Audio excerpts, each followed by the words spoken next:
ঘরে ফিরেছেন মা, কিন্তু লাশ হয়ে। 12 বছরের ছোট্ট একটি মেয়ে মায়ের লাশের সামনে দাঁড়িয়ে অজরে কাঁদছে।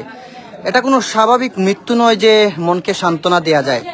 খুবই হতদরিদ্র একটা পরিবার, বাবা নেই, মা বিভিন্ন ইন্ডাস্ট্রিয়াল এরিয়াতে কাজ করে বা যেগুলা বলা হয় দিনমজুরি কাজ করে মেয়ের খাবারের প্রতিদিন আয় রোজগার করেন দূর দূরান্তে গিয়ে। আজ সকালে আপনারা জানেন সিলেট ঢাকা মহাসড়কের তেলিবাজারে ট্রাক পিকআপের একটা সংঘর্ষে ঘটনাস্থলে 8জন শ্রমিক নিহত হয়েছেন, যেটি আমরা নিউজ করেছি এবং আপনারা পুরো সিলেটবাসী বাংলাদেশের মানুষ দেখেছেন যে একটা হৃদয় বিদারক ঘটনা। ভোর সকালে একটা দুঃখজনক ঘটনার সাক্ষী হয়েছে পুরো সিলেটের মানুষ। কেউ নাই যে এই ঘটনার পরে চোখের পানি ফেলেননি, এবং সবচেয়ে নির্মম ঘটনায় এখন আমরা অবস্থান করছি।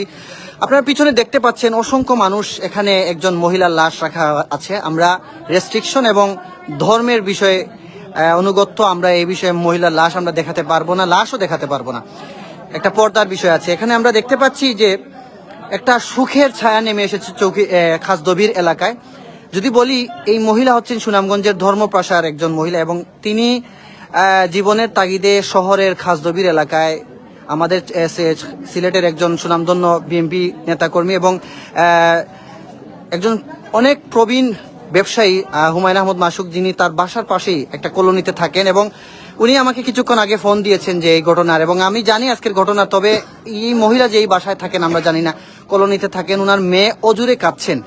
তো আসলে এগুলা দেখার পরে নিজেকেই কন্ট্রোল করা খুবই অসম্ভব। আমি প্রথমে বলবো, আপনারা যারা লাইভটি দেখছেন আপনারা সবাই সহযোগিতা করবেন। আমরা ক্যাপশনে একটা ওনাদের নাম্বার দেব, এই নাম্বারে এই মেয়ের জন্য কিছু সহযোগিতা করবেন, এবং এই মেয়ের বা এই পরিবারে কি হবে আমরা একটু হুমায়ুন আহমদ মাসুক উনার কাছ থেকে একটু বিস্তারিত জানার চেষ্টা করবো, যেহেতু উনার অধীনস্থ তারা।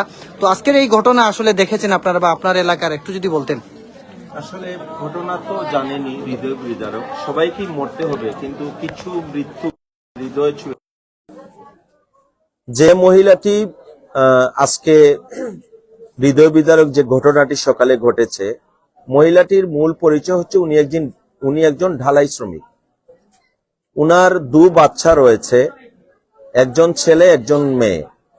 ছেলেটাও বেশ অনুপযুক্ত, এক ধরনের হাবাগুবা টাইপের মহিলা। ছেলেকে কয়েকদিন আগে বিয়ে দিয়েছিলেন, এবং ছেলেকেও মহিলাই, আমরা যতটুকু জানি, আয় রোজগার করে উনি বেশিরভাগ সময় খরপুশের ব্যবস্থা করতেন। পাশাপাশি একটা ছোট মেয়ে আছে 12-13 বছরের বয়স। জীবন এবং জীবিকার তাগিদে আজকেও মহিলাটি পরিবারের মুখে অন্ন যোগান দেওয়ার জন্য প্রতিদিনের ন্যায় আজকে উনি বেরিয়েছিলেন। এই হৃদয় বিদারক দুর্ঘটনায় আল্লাহ রাব্বুল আলামিন উনাকে চিরস্থায়ী জিন্দেগিতে নিয়ে গিয়েছেন।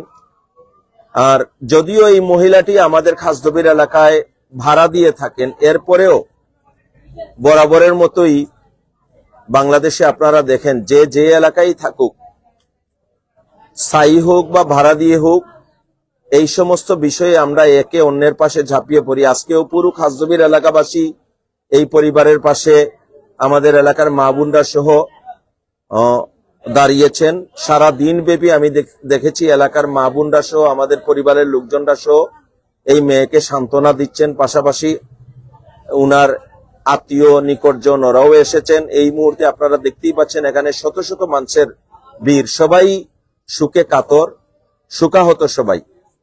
তো আজকে এখানে আমরা দিনে উনার দূর সম্পর্কের আত্মীয় স্বজন এবং যারা উনার পাশে থাকেন, যাদের সাথে দীর্ঘদিন এই মহিলায় উঠা বসা বা যাদের সাথে কাজ করেছেন, সেই ঠিকাদার এবং উনাদের পরিবারকে নিয়ে আমরা একটা বৈঠক করেছি।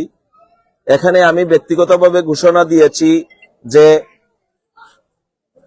এই মেয়েটি যেটা রয়েছে, যদি উপযুক্ত গার্জিয়ান না থাকে, অর্থাৎ অভিভাবক না থাকে, যেহেতু মেয়ে, আর আমাদের দেশের প্রেক্ষাপটে মেয়েরা ভিন্ন ভিন্ন ক্ষেত্রে অনেক অনিরাপদ হয়ে পড়ে, এর জন্য আমি ব্যক্তিগতভাবে ঘোষণা দিয়েছি যে এই মেয়েটির উপযুক্ত গার্জিয়ান অভিভাবক না থাকলে আমি নিজেই অভিভাবক হব এবং আমার বাসায় রেখে আমার পরিবারের সাথে, আমার অন্যান্য বাচ্চাদের সাথে ওকে লালন পালন করব এবং যখন উপযুক্ত বয়স হবে তখন ওদের আত্মীয় পরিজন, ওর ভাই সহ আমরা সম্মিলিতভাবে ভালো কোনো পাত্রস্থ করব।